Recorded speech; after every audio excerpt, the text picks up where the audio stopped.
தமிழ் நிறம் நேயர்களுக்கு வணக்கம். இன்று நம் நிகழ்ச்சியில் ஃபாதர் ஜெகத் கஸ்பர் அவர்கள் இணைஞ்சிருக்காங்க. ஸோ அவங்கள்ட்ட பேசுவோம். வணக்கம் ஃபாதர். வணக்கம். இந்த ஆண்டினுடைய கடைசி நாட்களில் நம்ம இருக்கோம். டிசம்பர் 31, 2024 அப்படிங்கிறதுனால கொஞ்சம் மாற்றமாக எப்போதும் போல் நம்ம சர்வதேச அரசியலை பேசுவோம். கரண்ட் அரசியலை நம்ம பேசியிருப்போம். முக்கியமாக இந்த ரைஸினுடைய இந்த ஜனவரியில் நடக்க இருக்கு, முதல் வாரத்தில் நடக்க இருக்கு 3 நாட்கள். ஸோ இது வியாபாரம் சார்ந்த ஒரு இதாக இருக்குது. தமிழ் சமூகத்திற்கு வியாபாரம் எந்த அளவுக்கு, வணிகத்தில் எந்த அளவுக்கு சிறந்து இருக்காங்க, அதுக்கும் இந்த ரைஸும் அதை சார்ந்து தான். ஏன்னா ஒவ்வொரு வாட்டியும் சொல்கிறப்ப அந்த தமிழ் சமூகத்தினோட அந்த வணிகத்தை இணைச்சி தான் அதில் நீங்கள் முன்னெடுக்கிறீங்க. உலகளாவே இருக்கக்கூடிய தமிழகத்தில் இருக்கக்கூடிய வியாபாரத்தை ஒன்று சேர்க்கக்கூடிய ஒன்றா இந்த ரைஸ் இருந்துகிட்டு இருக்கு. ஸோ அதை பற்றி சொல்லுங்க பாருங்க. முதலில் இந்த அமைப்பினுடைய பெயர் ஆங்கிலத்தில் the rise. Okay, rice. Rice தமிழில் எழுமின் அப்படின்னு. தமிழ் களத்தில் பல்வேறு தொழில் வணிக அமைப்புகள் இயங்குகின்றன. ஆனால் உலகம் முழுவதும் உள்ள தமிழ் தொழிலதிபர்கள், திறனாளர்கள், ப்ரொஃபஷனல்ஸையும் இணைக்கிறோம். இவர்களை இணைக்கின்ற ஒரே அமைப்பாக இந்த ரைஸ் அமைப்பு இருக்கிறது. 6 ஆண்டுகளில் 31 நாடுகளில் கிளைகள், பல நாடுகளில் அலுவலகங்கள் அமைக்கின்ற அளவுக்கு வளர்ந்திருக்கிறது. முதல் மாநாடு மதுரையில் அமைத்த பொழுது அந்த மாநாட்டில் தமிழரிடையே ஒரு 50 லட்சத்திற்கு கூட தொழில் வணிகம் பரிமாறப்படவில்லை. ஓகே. ஆனால் 13வது மாநாடு டாவோஸ் நகரில் கடந்த ஜூன் மாதம் நடந்தபோது 1000 கோடி ரூபாய்க்கு மேல் தொழில் வணிகம் தமிழர்களுக்குள் பகிரப்பட்டிருக்கிறது. ஓகே. ஒத்துழைப்பு என்கின்ற பண்பாட்டை வளர்த்து கொள்ளுங்கள். ஒருவருக்கு நம்பிக்கையாக நடந்து கொள்ளுங்கள். அதாவது நம்புங்கள் என்று சொல்வதை விட, என்னை நம்புங்கள் என்று சொல்வதை விட, நம்பிக்கைக்குரியவர்களாக ஒவ்வொரு தமிழரும் நடந்து கொள்ள பழகி கொள்ளுங்கள், அதை பண்பாடாக்கி கொள்ளுங்கள் என்பதை இந்த அமைப்பு கற்றுத்தருகிறது. சக தமிழனுடைய வெற்றி எனது வெற்றி என்று கருதுகிற ஒரு பெரிய வளமான மன பாங்கையும் வளர்த்து கொள்ளுங்கள் என்று எல்லா தமிழர்களுக்கும் இதை கற்றுத்தருகிறது. 1000 தமிழர்கள் வென்றால் இன்னும் 1000 தமிழர்கள் வளர்ந்து விடுவார்கள். அப்படித்தான் வளமையான ஒரு சமூகம் உருவானால் வளமையான பலர் உருவாகி கொண்டே இருப்பார்கள் என்கின்ற வகையில் தான் இந்த ரைஸ் அமைப்பு இயங்குகிறது. 14வது மாநாடு சென்னையில் வரும் ஜனவரி 9, 10, 11 நாட்களில் ஐடிசி சோழா என்கின்ற அந்த ஒரு பெரிய நட்சத்திர விடுதியில். பலர் கேட்பார்கள், ஏன் 5 நட்சத்திர 7 நட்சத்திர விடுதிகளில் நடத்துகிறீர்கள் என்று. தனி வாழ்வில் எளிமைதான் அழகு. எளிமையை போல் பேரழகு வேறொன்றும் இல்லை. ஆனால் பொது களத்தில் நாம் நிற்கிற போது எந்த இனத்திற்கும் நாம் இரண்டாமானவர்கள் அல்ல என்கின்ற அந்த தோற்றத்தை தருவது என்பதும் அந்த அனுபவத்தை தருவது என்பதும் மிக முக்கியமானது. தமிழர்களாக நாம் எவருக்கும் குறைந்தவர்கள் அல்ல. அதனால்தான் அந்த ஒரு இதையும் எடுத்துட்டு இருக்கிறோம். பல்லாயிரம் தமிழர்கள் இன்று தங்களுக்குள் தொழில் வணிகத்தை பகிர்ந்து கொள்கிறார்கள். இந்த மாநாட்டை பொறுத்தவரையில் உலகத்தின் 40 நாடுகள், நகரங்கள், பெருநகரங்களில் இருந்து நீங்கள் நினைத்து பார்க்காத நாடுகள். இப்போ தென்கொரியாவில் அங்கு கல்வி பயில செல்கின்றவர்களுக்கு 60% 70% உதவித்தொகை, ஸ்காலர்ஷிப் அரசே வழங்குகிறது. அந்த நாட்டினுடைய பல்கலைக்கழகங்களும் பிரித்தானியா, கனடா, அமெரிக்கா போன்ற நாடுகளினுடைய பல்கலைக்கழகங்களுக்கு இணையான பல்கலைக்கழகங்கள் தான். நீங்கள் கல்வி பயின்று கொண்டிருக்கிற பொழுதே மாதந்தோறும் $2000 வரை வேலை செய்து பணம் ஈட்டலாம் என்கின்ற உரிமத்தையும் அந்த நாடு வழங்குகிறது. அங்கு நமக்கு இன்னைக்கு ஒரு கிளை இருக்குது. தென்கொரியாவில் இருக்குது, பப்புவா கினியா நாட்டில் இருக்குது, இந்தோனேஷியா நாட்டில் இருக்குது. இந்தோனேஷியா நாட்டில் கூட பத்தாம்னு ஒரு தீவு இருக்குது. அங்கே கூட பல்லாயிரம் தமிழர்கள் வாழ்கிறார்கள். அது எண்ணெய் எரிவாயு ஒரு தீவு. ஆயிரக்கணக்கான தமிழ் பொறியாளர்கள் அங்கு இருக்கிறார்கள். அங்கும் ஒரு கிளை இருக்கிறது. வேறு ஒன்றும் இல்லை என்றாலும் ஒரு 30-40 நாடுகளிலிருந்து வரக்கூடிய தமிழர்களோடு நீங்கள் ஒரு தொடர்பு, உறவு, நட்பு உருவாக்கி கொள்ள முடியும் என்பதே அது மிகப்பெரிய ஒரு சாதனையாகத்தான் நான் பார்க்கின்றேன். எனவே நீங்கள் தொழில் வணிகம் செய்கிறவராக இருக்கலாம், இல்லை தமிழ் ஆர்வலராக இருக்கலாம், இல்லை உலகத்தில் உள்ள தமிழர்களை எல்லாம் சந்திக்க வேண்டும் என்கின்ற ஒரு ஆசை விருப்பமாக இருக்கலாம். நீங்கள் தைரியமாக பதிவு செய்து நீங்கள் வாருங்கள். கொஞ்சம் பதிவு கட்டணம் அதிகம்தான். ஏனென்றால் ஐடிசி சோழாவில் உள்ள செலவுகள் உங்களுக்கு தெரியும். tamilrice.orgங்கிற அந்த தளத்தில் போய் நீங்கள் பதிவு பண்ணீங்கன்னா நீங்கள் மாநாட்டுக்கு வரலாம். ஓகே ஃபாதர், இது ஏன்னா இன்னைக்கு உலகமெங்கும் இருக்கிறது இந்த ரைஸ். எங்கெல்லாம் தமிழர்கள் இருக்காங்களோ அங்கே எல்லாமே இந்த ரைஸ் இருக்குது. பட் இந்த ஒரு ஐடியா உங்களுக்கு வந்தது எப்படி? அந்த ஒரு இது பல எண்ணங்கள், அனுபவங்களினுடைய ஒரு தொகுப்பு. இது நீண்ட நாட்களாக எனக்குள் எழுந்த பல சிந்தனைகள். ஒரு விரிவான பதிலாகவே நான் சொல்லுகிறேன். இது ஆண்டு நிறைவாக இருப்பதாலும் எல்லா தமிழர்களுக்கும் இனிய ஆங்கில புத்தாண்டு வாழ்த்துக்களை பதிவு செய்து, ஒரு வளமிக்க தமிழ் சமூகம் தான் நமக்கு வேண்டும். எளிமையான தமிழ் சமூகம் வேண்டும். ஏழைகள் நிறைந்த தமிழ் சமூகம் அது கொடுமை, அது வீழ்ச்சி. இப்போ சிந்தனை அளவில் எனக்கு நெடுங்காலமாகவே, நான் மார்க்சிய பின்புலத்திலிருந்து வருகிறவன். மாணவ வயதில், சிறு வயதில் மார்க்சிய பின்புலம். அப்போ மூலதனத்திற்கு எதிரான ஒரு மனநிலை பொதுவாக மார்க்சியத்தில் இருக்கும், கேபிட்டலுக்கு. ஆனால் படிப்படியாக நான் உலகம் முழுவதும் சென்று வருகின்ற போது, மூலதனம் இல்லாமல் வளர்ச்சி இல்லை. ஒரு கல்விக்கூடம் கட்ட வேண்டும் என்றால், ஒரு நல்ல சாலை அமைக்க வேண்டும் என்றால், நீங்கள் நீர்நிலைகள் வளர்க்க வேண்டும் என்றால், சிறந்த கல்வி தர வேண்டும் என்றால் மூலதனம் வேணும். அப்போ இந்த கேபிட்டல் அப்படிங்கிறது ஒற்றை மனிதரன் இப்போ 10 ஆண்டுகளில் 10 லட்சம் கோடி அதானிக்கு வந்திருக்கிறது. இந்த மூலதன திரட்சிங்கிறது ஆபத்தானது. இந்த நாட்டினுடைய மொத்த, இந்தியாவை பொறுத்தவரை மொத்த வளங்களில் 58% வளம் வெறும் 1% இருக்கிறது. இன்னும் ஒரு 22% வெறும் ஒரு 9% பேரிடம் இருக்கிறது. ஆக 80% நாட்டின் வளம் வெறும் 10% பேரிடம் இருக்கிறது. இது பெரும் கொடுமை. இது பெரும் குற்றங்கள் நிறைந்த ஒரு பொருளாதார அமைப்பு. ஆனால் மூலதனம் தவறு அல்ல. இந்த 10 லட்சம் கோடியும் நீங்கள் ஒரு 10 கோடி மக்களுக்காக இருக்கும் என்றால் அது சிறப்பு. அல்லது 10 லட்சம் கோடியும் ஒரு கூட்டுறவு அமைப்பிற்கு இருக்குமேயானால், மக்களுக்கு மிகவும் மிகவும் குறைந்த செலவில் தரமான உயர்ந்த கல்வியை தருகிற ஒரு கூட்டுறவு, அந்த கூட்டுறவு அமைப்பிடம் இந்த 10 லட்சம் கோடி இருக்குமேயானால் சமூகத்தினுடைய முகமே மாறிவிடும். அடிப்படையில் மூலதனம் என்பதை தவறாக பார்க்கக்கூடாது. ஆனால் மூலதனம் என்பது இப்படி மாற்றத்தை கொண்டு வருகின்ற ஒரு ஒழுங்கிற்குள், ஒரு அழகிற்குள் வர வேண்டும் என்கின்ற ஒரு புரிதல். இரண்டு, ஒரு கிறிஸ்தவனாக, கத்தோலிக், அதுவும் கத்தோலிக்க கிறிஸ்தவனாக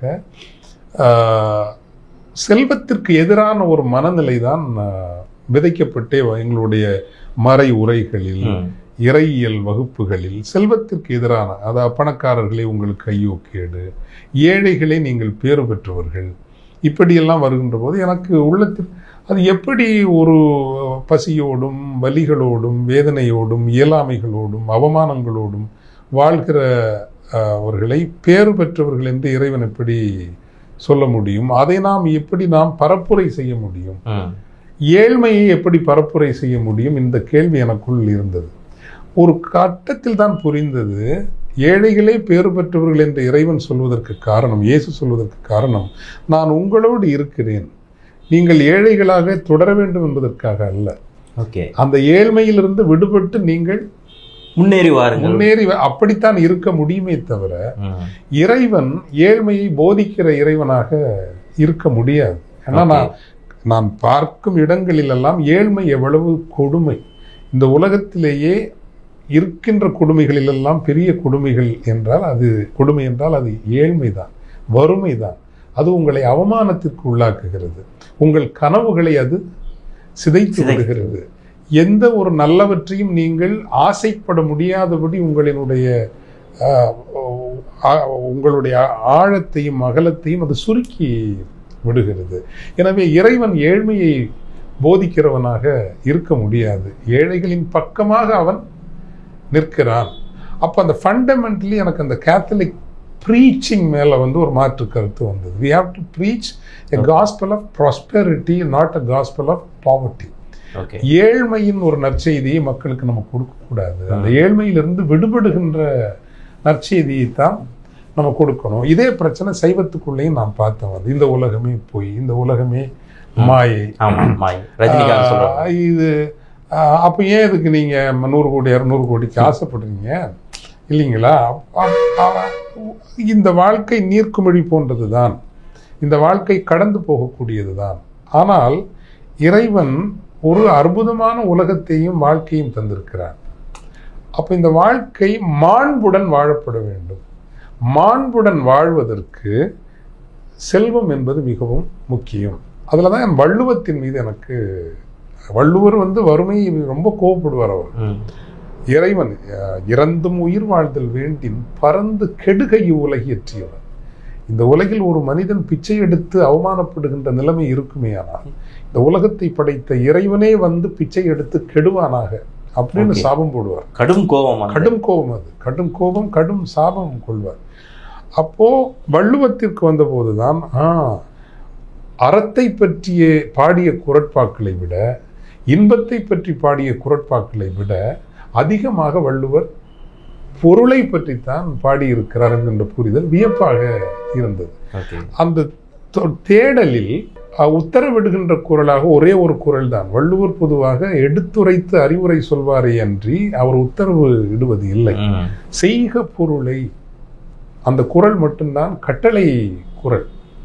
செருணர் செருக்கு அறுக்கும் எஃகு அதனில் கூறியது இல். உன் எதிரியினுடைய இருமாப்பை, ஆணவத்தை, அகம்பாவத்தை, அராஜகத்தை அடித்து நொறுக்கி துவம்சம் செய்கிற ஒரே ஒரு கூர்மையான ஆயுதம் இருக்கிறது என்றால் அது செல்வம் மட்டும்தான். செல்வம் செய்யுங்கள் தமிழர்களே என்று அந்த செல்வத்தை பற்றின ஒரு கூச்சத்தை, அவமானத்தை, ஏதோ நம்ம தப்பு பண்றோமோங்கிற எண்ணத்தெல்லாம் வள்ளுவர் அடித்து நொறுக்கி தூர வீசுவார்.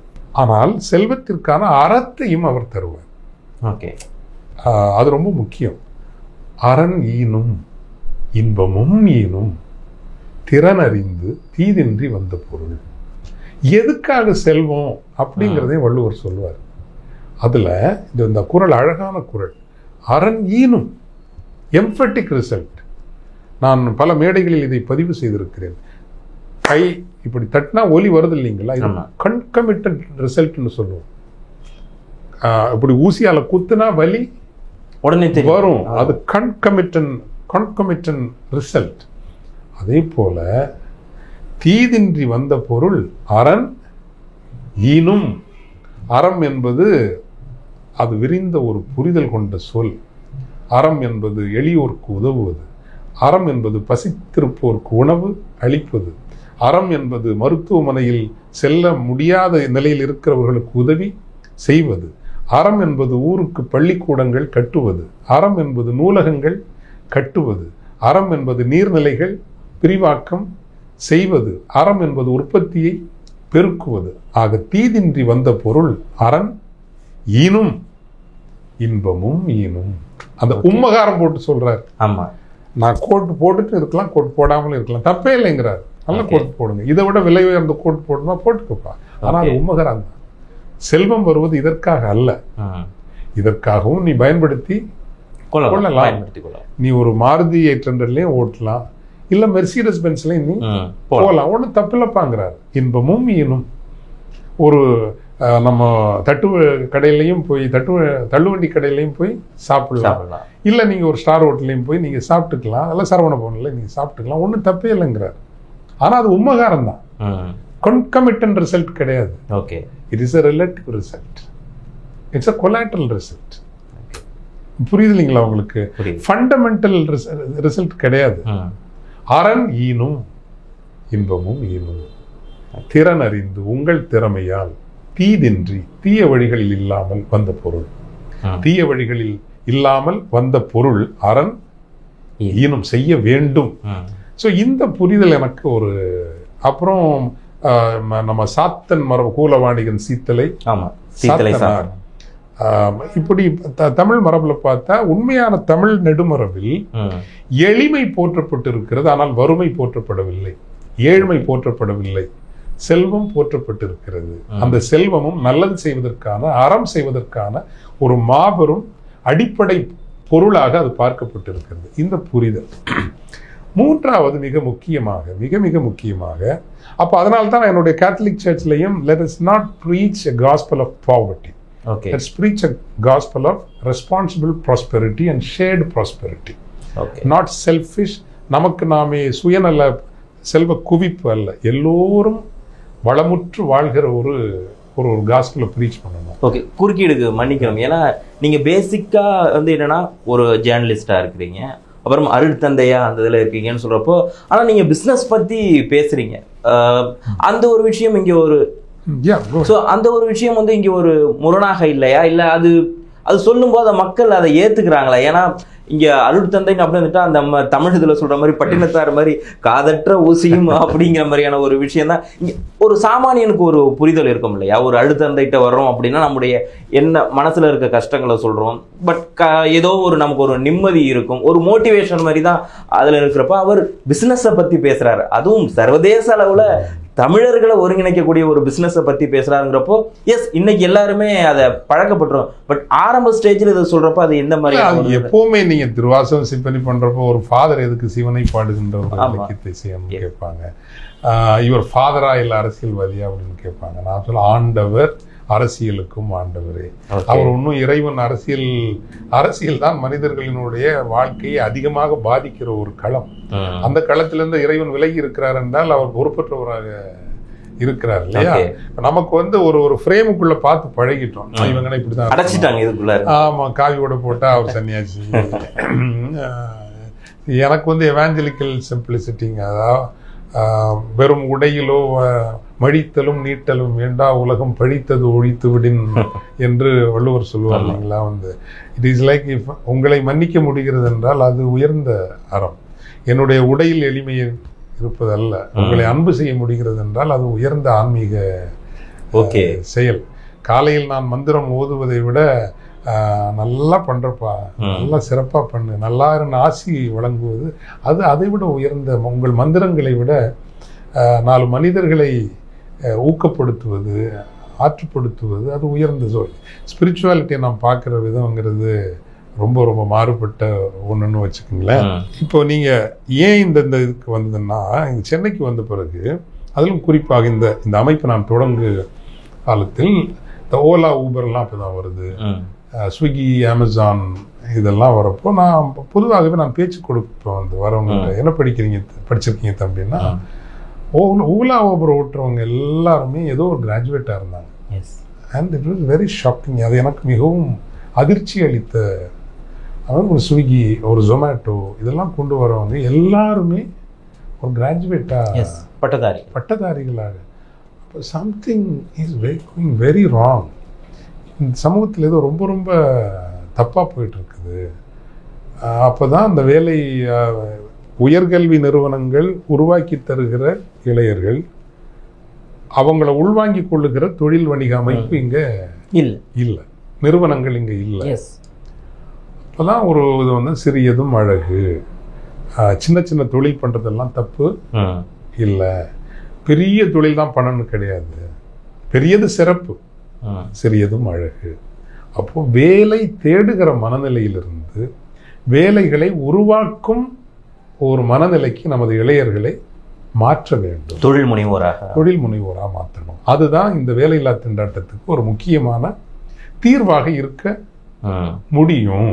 அப்படிங்கிற அந்த தேடல்ல இருந்து ஒண்ணு. ரெண்டாவது வந்து தமிழர்களினுடைய பொது வலிமை அதிகரிக்கணும்.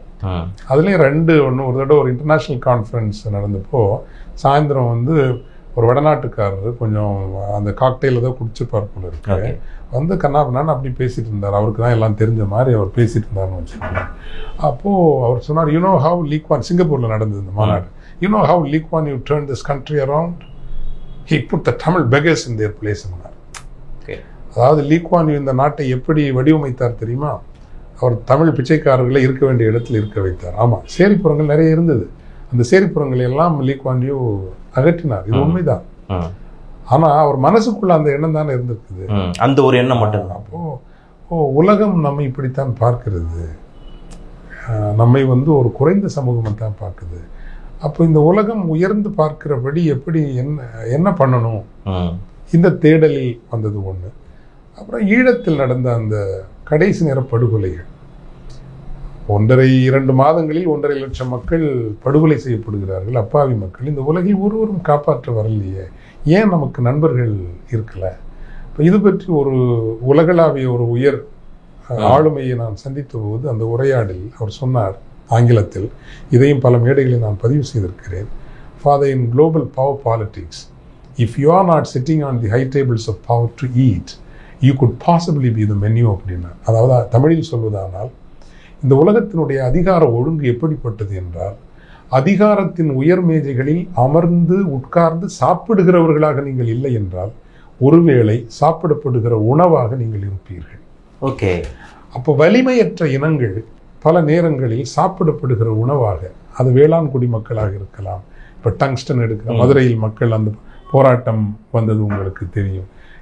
அந்த இடத்தினுடைய மக்களை பற்றி கவலை இல்லை. நீங்கள் வலிமையற்றவர்களாக இருந்தால், அல்லது நீங்கள் அதிகாரத்தினுடைய உயர் மேஜைகளில் உட்கார முடியாதவர்களாக இருந்தால் இப்படி சாப்பிடப்படுகிற உணவாக மாறிவிடுவீர்கள். இது வலியவர்களுக்கான உலகம். தமிழர்களும் ஒரு ஒட்டுமொத்தமாக வலிமை மிக்க சமூகமாக மாற வேண்டும். 2 வழிகள் தான்: அறிவு திரட்சி, செல்வ திரட்சி. பொருளாதாரத்தில் நீங்கள் வலிமையாக இருந்தால் எந்த அதிகாரத்தையும் நீங்கள் விலக்கியல்ல, அதிகாரத்தையும் நகர்த்த முடியும், உங்கள் வழிக்கு கொண்டு வர முடியும். அறிவு திரட்சியில் நீங்கள் உன்னதத்தில் இருக்கிறவர்கள் என்றால் எந்த அதிகாரத்தையும் உங்கள் வழிக்கு கொண்டு வர முடியும் என்பதை என்னுடைய பயண வழி பாதையில் கண்டுகொண்டவன், அனுபவித்தவன் என்கின்ற வகையில் தமிழ் சமூகம் வலிமை மிக்க சமூகமாக ஒரு நாள் எழ வேண்டும். எனவேதான் இந்த அறிவு திரட்சி, பொருண்மையை எழுச்சி என்கின்ற 2ஐயும் எடுத்துக்கொண்டு இந்த பயணம் நான் மேற்கொண்டேன். ஏன்னா ஃபாதர், நீங்கள் அந்த சொன்னீங்க, அந்த எனக்கு அந்த ஸ்பார்க் வர்றப்ப என்னன்னா, ஓலா ஓட்டக்கூடிய, அந்த ஜொமேட்டோ இந்த மாதிரியான வண்டியெல்லாம் ஓட்டக்கூடிய பசங்க எல்லாருமே படித்தவர்களாக இருக்கிறார்கள், பட்டதாரிகளாக இருக்கிறார்கள். இது ரைஸுக்கு முன்பு. அப்படியே கொஞ்சம் அப்படியே சில வருடங்கள் கடக்க ஆரம்பித்து ரைஸ் இன்னைக்கு உலகம் முழுக்க அந்த இதில் இருக்கக்கூடிய தமிழர்கள் எல்லாருக்கும் தெரியக்கூடிய ஒரு இடத்துல இருக்கிறப்போ, ஸோ அதற்கு பிறகு நடந்த ஏதாவது சில மாற்றங்கள், முக்கியமான விஷயங்கள்? அதாவது நீங்க மாற்றம் என்பது இது நான் ஒரு தனி மனிதர், சில மனிதர்கள் இணைந்து ஒரு மண்ணளவும் கூட எந்த அரசுகளினுடைய உதவியும் இல்லாமல், ஓகே, ஒரு மண்ணளவு கூட எந்த பெரிய நிறுவனங்களின் ஆதரவும் இல்லாமல், எதிர் சக்திகள் பல. இப்போ உங்களுக்கே தெரியும், இப்போ நான் ஒரு நல்லது செய்தேன்னா அது கட்டாயம் இந்த RSS காரங்க குழப்பாங்க. ஏதாவது ஒரு நிறுவனத்தில் போய் அவங்க நமக்கு ஏதோ ஒரு உதவி பண்ணுறாங்கன்னா, அவங்க ஏன் எனக்கு RSS சுத்தமாக பிடிக்காதுன்னா, எனக்கு காங்கிரஸை பிடிக்கும், அதிமுக பிடிக்கும், திமுக பிடிக்கும், எல்லா கட்சியும் பிடிக்கும். ஏன்னா அவங்க பாட்டுக்கு அவங்க அரசியல் பண்ணுவாங்களே தவிர இன்னொருத்தனை கெடுக்கணுங்கிறது அவங்களுடைய அந்த அப்ரோச் இருக்காது. ஓகே, திட்டுவாங்க, மேடையில் திட்டுவாங்க. ஆனால் இன்னொரு கட்சிக்காரன் அவன் வளர்த்து போறானா, அவன் வளர்த்து போறானா, அந்த மனநிலை இந்த நாதாரிங்களுக்கு மட்டும், மன்னிக்கணும் அந்த வார்த்தையை மட்டும், தங்களை தவிர வேற யாரும் நல்லா இருக்கக்கூடாது. அதுவும் மாற்று இடத்துல இருக்கிறவனை எப்படி ஒழிக்கிறது, கட்டையை போடுறது, கூட்டு ஃபோன் பண்ணி இது பண்றது, இது இவங்களுக்குள்ள ஒரு இதையெல்லாம் கடந்து ஒரு தனி மனிதனாகவும் நம்மை சுற்றி வந்த பல நல்ல உள்ளங்கள், உறவுகள், ஒரு எண்ணத்தை விதைத்திருக்கிறோம். பெருசா சாதிச்சோம். ஆனா இதுக்குள் நிறைய பேர் வளர்ந்துருக்காங்க, எத்தனையோ பேர் வளர்ந்துருக்காங்க. நிறைய கதைகள், என்னால வெற்றி கதைகள் இதில் நடந்தது சொல்ல முடியும், இன்னும் நடக்கும். ஆனால் ஒரு மாபெரும் மாற்றம் நடக்க வேண்டும் என்றால் பொது சமூகம் எழ வேண்டும். தமிழ் சமூகமே ஒரு கூட்டுறவாக மாற வேண்டும். ஓகே, உதாரணத்துக்கு சொல்றேன்னா, இப்போ நம்ம உலகத்திலேருந்து என்னெல்லாமோ வாங்குறோம், பொருட்கள் வாங்குறோம். ஆமா, அந்த பொருட்களை எல்லாம் நீங்க ஒரு கூட்டுறவாக மாறி நீங்க வாங்குனீங்கன்னா அது பவர். எஸ், நீங்க அமேசான்கிட்டயே நெகோஷியேட் பண்ண முடியும், எந்த கம்பெனிகிட்டையும் நீங்க நெகோஷியேட் பண்ண முடியும். அல்லது நமது உற்பத்தி நாமே, ஏன் எதுக்கு நம்ம சீனால இருந்தோம் அங்க இருந்தோம், நம்ம ஒரு ஸ்மால் மீடியம் என்டர்பிரைஸை பார்த்து அவனுக்கு இன்னும் குவாலிட்டி வேணுமா, அந்த குவாலிட்டி வர்றதுக்கு எவ்வளவு முதலீடு வேணும், இவ்வளவு முதலீடு இருந்தால் குவாலிட்டி வரும்னா ஏன் நம்ம அந்த முதலீடு கொண்டு வர முடியாது? இப்போ தமிழ் சமூகத்தில் இன்னைக்கு நம்ம உலகம் முழுசும் 10 கோடி பேர் சுமாராக இருக்கிறோம். கணக்கில் ஒரு 8.25-9 கோடி வரும். இப்போ இந்த தமிழ்நாட்டில் மட்டுமே ஏறக்குறைய நம்ம 8 லட்சம் 7.5 கோடி தமிழர்கள் தூய தமிழர்கள் இருப்போம். இந்த 7.5 கோடியில் ஒரு 75 லட்சம் பேராவது மாதம் 1000 ரூபாங்கிறது, நான் தானமாக சொல்லலை, சேரிட்டியாகவே சொல்லலை, 1000 ரூபாய் நான் ரிஸ்க் கேபிட்டல் ஒரு முதலீடாக நான் போடுறேன். நீங்கள் ஒரு கூட்டுறவாகிறீங்க, நீங்கள் ஒரு இன்வெஸ்டிங் கம்யூனிட்டியாகவே மாறுது. கம்யூனிட்டியே ஒரு இன்வெஸ்டிங் கம்யூனிட்டியாக மாறுது. மாதம் 1000 ரூபாய் இன்வெஸ்ட்மெண்ட். அப்போ ரிஸ்க் கேபிட்டல்னா நாளைக்கு அந்த 1000 ரூபாய் 1500 மாறலாம், ஒருவேளை அது வந்து 500 ரூபாயாகவும் சுருங்கலாம். பட் 1000 ரூபாய் ஒரு மேட்டர் இல்லை.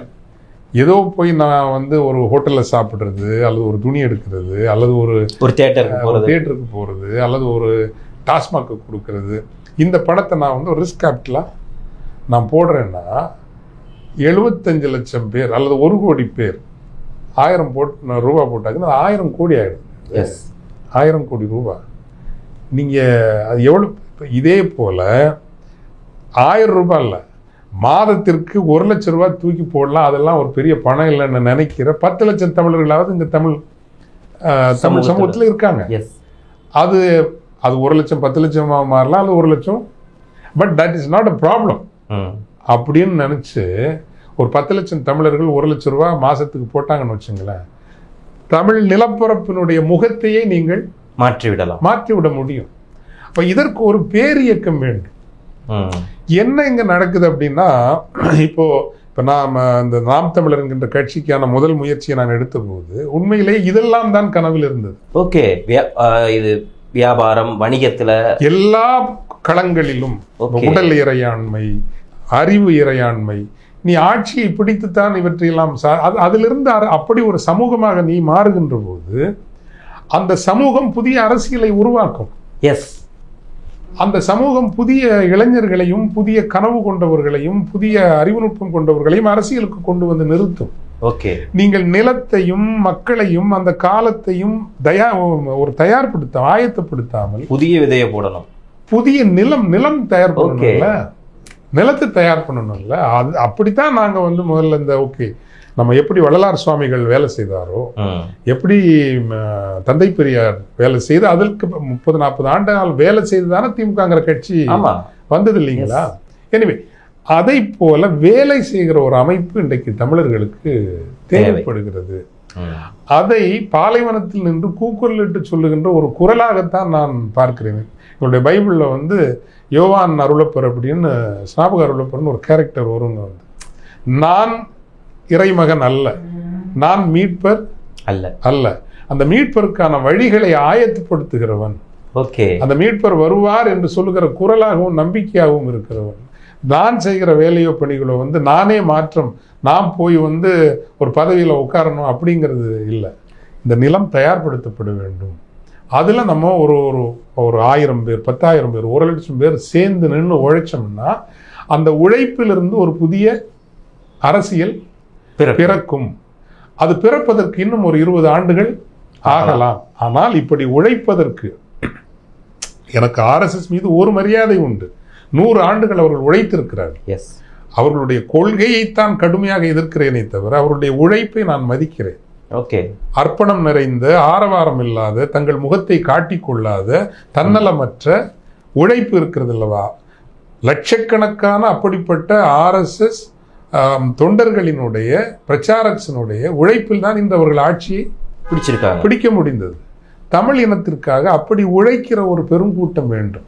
தன்முனைப்பு இல்லாமல், சுயநலம் கருதாமல், நான் பதவிக்கு சென்று அமர வேண்டும் என்கின்ற வேட்கையும் வெறியும் இல்லாமல் இந்த இனம் நன்றாக இருக்க வேண்டும், இந்த இனம் உலகப் பரப்பில் வலிமையோடு எழ வேண்டும் என்று எண்ணி அதற்காக உழைக்கிற ஒரு கூட்டத்தை தேடுகின்ற ஒரு குரலாக நான் இருக்கிறேன். ஒரு சிறு முயற்சியாக நான் இருக்கிறேன். இந்த முயற்சியில் எல்லோரும் வந்து இணைந்தீர்கள் என்றால் எல்லாரும் ஓனர்ஷிப் எடுத்துக்கலாம். இப்போ global Tamil engineers forum, global Tamil IT professionals forum, global Tamil architects forum, எத்தனை இன்னொரு பக்கத்தில் வெறுப்பு விதைக்கப்படுகிறது. இங்கே நாம் அன்பை விதைப்போம், நட்பை விதைப்போம், எல்லோரும் வளமாக வாழ வேண்டும், ஷேர்ட் ப்ராஸ்பெரிட்டி, அப்படி ஒரு ஆசை கனவை விதைப்போம். அப்படி வேலை செய்தோம்னா உறுதியாக 1/4 நூற்றாண்டு காலத்தில் நமக்கென்று ஒரு நாடு இல்லை என்றாலும் கூட இந்த இனம் இந்த உலகப்பரப்பில் மாபெரும் ஒரு இனம் என்று உலகம் பேசுகிற அளவுக்கு உயர முடியும் என்று நான் நம்புகிறேன். அதைத்தான் இந்த என்னுடைய வாழ்த்தாகவும் விருப்பமாகவும் நான் சொல்கின்றேன். முடிந்தால் கொஞ்சம் செலவு தான். நீங்கள் இந்த சென்னை ரைஸ் எடுமின் மாநாட்டுக்கு நீங்கள் வாங்க, சும்மா பழகலாம். சாலமன் பாப்பையா ஏதோ ஒரு பழகலாம், சும்மா பேசலாம், சந்திக்கலாம், தமிழர்களாக கைகுலுக்கிக் கொள்ளலாம், தமிழர்களாக நாம் ஆற தழுவி கொள்ளலாம். அப்படிங்கிறதுக்காக நீங்கள் வாங்க. தமிழ் ரைஸ் .orgங்கிற அந்த இணையதளத்துக்கோ அல்லது 91 500 600 32 அல்லது 91 500 600 35 இந்த எண்களுக்கு நீங்கள் தொடர்பு கொண்டு கூட நீங்கள் பதிவு செய்யலாம். எதிர்பார்த்து வராதிங்க. நான் ஒரு தமிழ் விஷயம் ஒன்று நடக்குது, அதுக்கு ஒரு நீண்ட கனவு, பெரிய கனவு இருக்குது அப்படிங்கிற உணர்வோடு நீங்கள் வாங்கன்னு உங்களை அன்போடு அழைக்கிறேன். ஓகே, ஏன்னா இது நீங்கள் சொல்கிறது மாதிரி பார்த்தா இது ஃபியூச்சர், இந்த ரைஸோட ஃபியூச்சர் என்னவாக இருக்குது அப்படின்னா தமிழர்களுக்கான ஒரு பெரும் நிலம், ஒரு ஃபியூச்சர் அப்படின்னு சொல்கிறப்போ அதுக்கான எல்லாரும் சொல்லுவாங்க நான் வந்து முதல் விதையை போட்டிருக்கேன் அப்படின்னு சொல்லிட்டா நீங்கள் சொல்லுங்கள் இல்லை இது வந்து ஒரு புதிய நிலம், அதுக்கப்புறம் நம்ம வந்து விதையை போடுவோம் இது பண்ணுவோம்னு சொல்கிறப்ப ஃபாதர் இதில் என்னென்னா இப்போ பிஸ்னஸ் இதுன்னு வர்றப்போ இப்போ என்னென்னா எல்லாரும் சொல்லக்கூடிய விஷயம் என்னவா இருக்குன்னா ஏஐ அடுத்ததில் ஃபுல்லாகவே வந்துடுச்சு அப்படிங்கிற அந்த ஒரு விஷயம் இருக்குதுன்னு இருக்கப்போ நிறைய பேர் சர்வதேச அளவில் இருக்கக்கூடிய மார்க்லேருந்து ஆரம்பித்து ஸ்டீவ் ஜாப்லேருந்து ஆரம்பித்து இவங்க எல்லாருமே ஏஐயை பற்றி ஒரு விஷயத்த சொல்லியிருக்காங்க. இப்போ இருக்கக்கூடிய ஃபர்ஸ்ட் போஸ்ட் நியூயார்க் டைம்ஸ் இதில் எல்லாத்துலையுமே என்ன சொல்கிறாங்கன்னா ஏஐ அப்படிங்கிற ஒரு விஷயம் ரொம்ப டஃப்பான ஒரு இதாக இருக்கும் அப்படிங்கிறத சொல்கிறாங்க. ஸோ த ரைஸ் அவங்க இதில் ஃபியூச்சர் இதில் இது என்ன மாதிரியான ஒரு இதில் செயல்பட போகுது அப்படிங்கிற ஒரு விஷயம் இருக்குது. அதாவது ரைஸ் அமைப்பு 2 முயற்சிகளை எடுத்திருக்கிறது. ஆற்றல் அப்படிங்கிற ஒரு அமைப்பு வச்சிருக்குது, association of global Tamil IT information technology entrepreneurs and professionals, இது ஒரு அமைப்பு. இந்த சென்னை மாநாட்டில் இன்னொன்றையும் நாங்கள் வந்து அறிமுகம் செய்ய போகிறோம். இது deep tech alliance international, DTI அப்படிங்கிறது டீப் டெக் அலையன்ஸ் இன்டர்நேஷ்னல், மிகப்பெரிய ஆளுமைகள். இந்த மாநாட்டுக்கு மைக்ரோசாஃப்டினுடைய ஆர்டிஃபிஷியல் இன்டெலிஜென்ஸ் டைரக்டர் நம்ம ஈரோட்டு தம்பி தான் மைக்ரோசாஃப்டினுடைய ஏஐக்கு தலைவராக இருக்காரு. ஓகே, செசில் சுந்தரன் அவர் வரார். அதே மாதிரி இந்த டெலிகான் வேலின்னு திருநெல்வேலியில் பண்ணிட்டு அங்கேயும் பெரிய தொழிலதிபராக இருக்காரு. பிரபாகரன் முருகையா அவர் வராரு இந்த இதுக்கு. அமெரிக்காவில் மிகப்பெரிய ஒரு அவர் எங்களுக்கு சொன்னார் ஏஐ எல்லாம் முடிஞ்சு போச்சு, இப்போ குவாண்டம் கம்ப்யூட்டிங் பற்றி பேசுங்க. தமிழர்கள் வந்து ஏஐ எல்லாம் அதுக்கு அடுத்தது பேசுங்க, அப்போதான் நம்ம வேகமா வர முடியும். கணேஷ் ராதாகிருஷ்ணன் ஒரு பெரிய ஆளுமை, இந்த பக்கம் உள்ளவர், குடியாத்தம் அந்த பக்கம் உள்ளவர், அவர் வராரு. இப்போ இவங்களெல்லாம் நம்ம எதுக்கு ஒன்று சேர்க்கிறோம்னா தமிழர்களுக்கு வழி நடத்துவதற்கு. ஓகே, இப்போ ரைஸ் அமைப்பு என்ன சொல்ல போகிறது என்றால், இப்போ மும்மொழி கொள்கை அதிகாரப்பூர்வமாக சொல்ல போகிறேன், நானே சொல்கிறேன், இது என்னுடைய ஒரு எண்ணம், நானே இதை கொள்கையாக முன்வைக்கிறேன். எங்களுக்கு தமிழ், ஆங்கிலம், ஹிந்தின்னு வராங்கல்ல, 1 நேஷன் 1 லாங்குவேஜ் 1 கல்ச்சர் 1 எலெக்ஷன் எல்லாம் 1 எங்களுக்கு தேவையில்லை. விருப்பமானவங்க என்ன இது ஹிந்தியை படிக்கிறதுக்கு யாரும் தடை போடலை. எனக்கு தேவைன்னா நான் படிச்சுக்கிறேன். நான் மொழி பற்றாளர், எந்த மொழியும் படிக்கணும்னு நான் அடிக்கடி ஆங்கிலம் வந்துடுது இல்லையா. நான் தமிழ் வழியில் படித்தவன், ஆங்கில வழியில் படித்தவன் அல்ல, ஆங்கில வழி பள்ளிக்கு சென்று படித்தவனே அல்ல. அதே போல நான் எல்லோரும் சொல்கிற முதல் ஜாதி படிப்பு ஒன்று இருந்தது, மேத்தமேட்டிக்ஸ் சயின்ஸ். ஓகே, 2ஆம் ஜாதி படிப்பு ஒன்று இருந்தது, ஜுவாலஜி பாட்டனி. 3ஆம் ஜாதி படிப்பு ஒன்று இருந்தது, காமர்ஸ் அக்கௌண்டன்சி.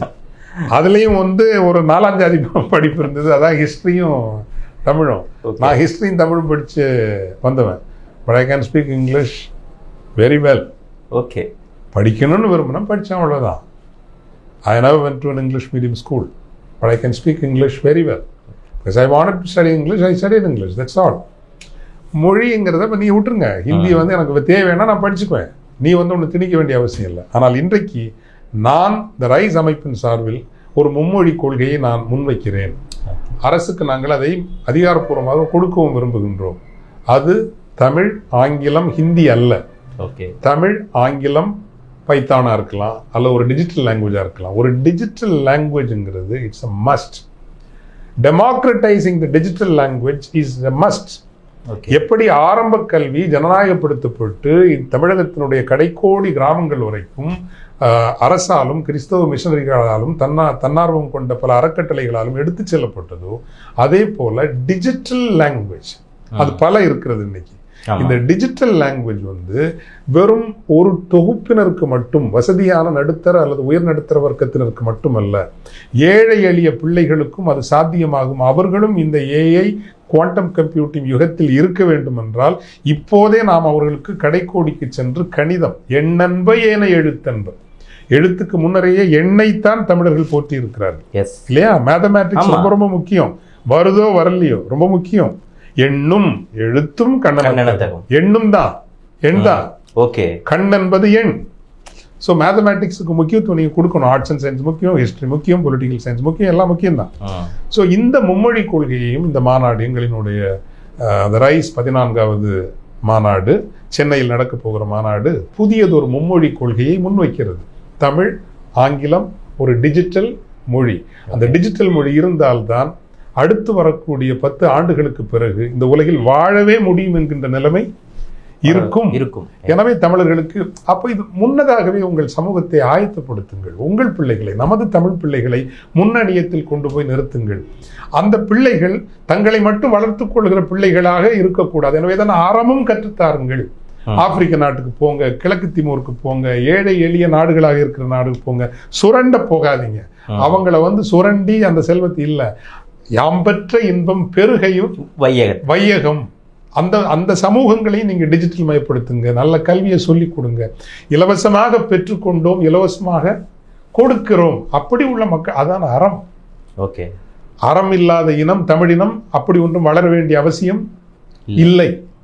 இந்த உலகத்தில் அறத்தின் குரலாக நிற்கிற, அறத்தின் சாட்சியங்களாக நிற்கிற ஒரு சமூகம் தான் நமக்கு வேண்டும். அது வெற்றி பெற்ற சமூகமாகவும் இருக்க வேண்டும். இந்த உலகத்தினுடைய எல்லா கடைக்கோடி மக்களுக்கும் யாம் பெற்ற இன்பங்களை பகிர்ந்து கொள்கிற ஒரு இனமாக அது இருக்க வேண்டும் என்கின்ற நோக்கத்தில் தான் இது அறமும் சொல்லிக்கொண்டே வருகிறது இந்த அமைப்பு. அப்ப ஏஐ பத்தி நீங்க கேட்டதுனால, ஏஐங்கிற அந்த ஃபீல்டுக்கே நம்ம அறத்தை கொண்டு வந்து நிறுத்துகிற ஆற்றலாக நம்ம இருக்கணும். பிகாஸ் ஏஐ ஒரு நாள் மனித குலத்தையே அழித்து விடக்கூடும். It can take control of. Because இதுவரைக்கும் வந்த எல்லா தொழில்நுட்பங்களும் எல்லா எனது ரகசியங்களையும் தெரியாது. சில ரகசியங்களை தான் அந்த தொழில்நுட்பம் நம்ம கேப்சர் பண்ண முடியும். ஆனால் அந்த ஏஐக்கு என் மனதிற்குள் நடக்கிற ரகசியங்கள் கூட அதுக்கு தெரியும். என் மூளைக்குள் நடக்கிற எல்லா ரகசியங்களும், சம்பாஷணைகளும் அதுக்கு தெரியுன்ற காலம் வருகின்ற போது நம்மை ஒட்டுமொத்தமாக கட்டுப்பாட்டிற்குள் எடுக்கிற ஒரு பேராபத்து இருக்கிறது. இன்னொரு புறம், இன்று இருக்கிற ஒயிட் காலர் ஜாப்ஸ் அப்படின்னா ஒரு 40,000 1.5 லட்சம் வரைக்கும் அந்த வேலைகளில் 30% அடுத்த 5 ஆண்டுகளிலே இல்லாமல் போய்விடும் ஏஐனால. ஆமாம், ஏஐ வித் ரோபோட்டிக்ஸ் எல்லாம் இந்த இப்போ செயற்கை எந்திரங்களால் செய்கிறாங்கல்ல, ஏஐயும் ரோபோட்டிக்ஸ் செய்யறப்போ ப்ளூ காலர் 10,000 15,000 சம்பளம் வாங்குறாங்கல்ல, அந்த வேலையில் இன்னொரு 30% இல்லாமல் போயிடும். ஸோ இதெல்லாம் பெரும் சமூக நெருக்கடிகளை உருவாக்கும். நமது ரைஸ் அமைப்பு இதை பற்றின சிந்தனைகளையும் உரையாடலையும் முன்வைக்கிறதுக்கு தீர்வுங்கிறது எல்லாரும் சேர்ந்து தான் தேடணும். ஆனால் சிந்தனைகளையும் விவாதங்களையும் உரையாடலையும் அது முன்வைக்கிறது. எனவே தான் இந்த அமைப்பு தமிழினத்திற்கு மிக முக்கியமான அமைப்பு. எங்களோடு கருத்து இன்னொன்று எனக்கு அரசியல் உண்டு. நான் கண்ணா பின்னான்னு ஒரு தரப்பினர் திட்டுவேன்னு வச்சுக்கோங்க. ஆனால் இந்த அமைப்புக்கு எந்த அரசியல் வேறுபாடும் கிடையாது. நீங்க பிஜேபியா இருக்கலாம், ஆர்எஸ்எஸ்ஸா இருக்கலாம், ஏடிஎம்கேயா இருக்கலாம், டிஎம்கேயா இருக்கலாம், காங்கிரஸா இருக்கலாம், கம்யூனிஸ்டா இருக்கலாம், சிறுத்தைகளா இருக்கலாம், கொங்கு முன்னேற்ற யாரா இருந்தாலும் நீங்க வாங்க. உள்ள வர்றப்போ தமிழர்களாக வாருங்கள். தமிழ் முனைவோர்களாக. சாதி பிரிக்கிறது, மதம் பிரிக்கிறது, அரசியல் பிரிக்கிறது, தமிழ் இணைக்கிறது. தமிழ் மட்டும்தான் இணைக்கவும் முடியும். எனவே தமிழர்களாக தமிழர்களாக உங்களை நடத்தி கொண்டு தமிழர்களாக வளர்ந்து விட்டு அதுக்கப்புறம் நீங்கள் வேணா உங்கள் ஜாதியை வச்சுங்க, மதத்தை வச்சுங்க, நீங்கள் இதெல்லாம் வச்சுங்க, ஒன்றும் பிரச்சனை இல்லை. ஸோ இந்த அமைப்பை நாங்கள் அரசியல், மதம், ஜாதி இவற்றிற்கு மேலே தான் வச்சிருக்கிறோம். ஒரு நாள் கூட எனது அரசியலை நான் இந்த அமைப்பிற்குள் கொண்டு வர பேசியது இல்லை.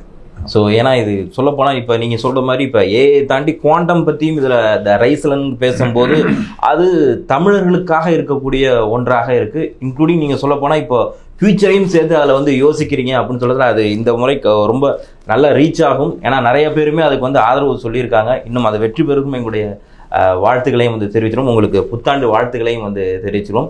இந்த நேரத்தில் இணைந்து உங்களுடைய கருத்துக்களை வழங்கி மிக்க நன்றி. மிக்க நன்றி. மீண்டும் ஒரு முறை இனிய ஆங்கில புத்தாண்டு வாழ்த்துக்கள். நன்றி.